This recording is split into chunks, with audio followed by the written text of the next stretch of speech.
Hi guys, আসসালামু আলাইকুম। আমি তেলা কচুর পাতা নিয়ে আসলাম, এটা দিয়ে বড়া করব।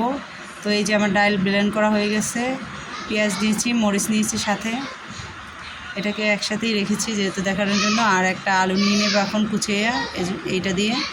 আর এই যে শাকগুলো আমি খুব সুন্দর করে পলতেছি, কাটতেছি আর কি সুন্দর করে।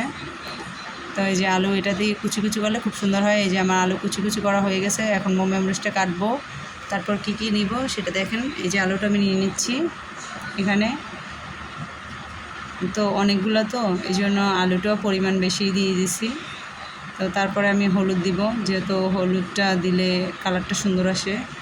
তারপরে লবণ দিয়ে দেবো অ্যাড করে পরিমাণ মতো আপনার। তারপরে এটা সুন্দর করে মাখাইলাম, এই যে মাখাইলাম। তারপরে কিছু রসুন বাটা দেবো, যেহেতু ডালটার গন্ধ আছে, ওই গন্ধটা মারার জন্য। এই যে আমি পাতিলটা দিয়ে দিলাম। তো এখন সুন্দর করে বড়াগুলো দিয়ে দিচ্ছি। এই যে দেখেন, খুব সুন্দর করে এভাবে দিয়ে দেবেন ফার্স্ট। তো এটা ভাজা দিয়ে সুন্দর করে পরিবেশন করতে পারবেন। আল্লাহ হাফেজ।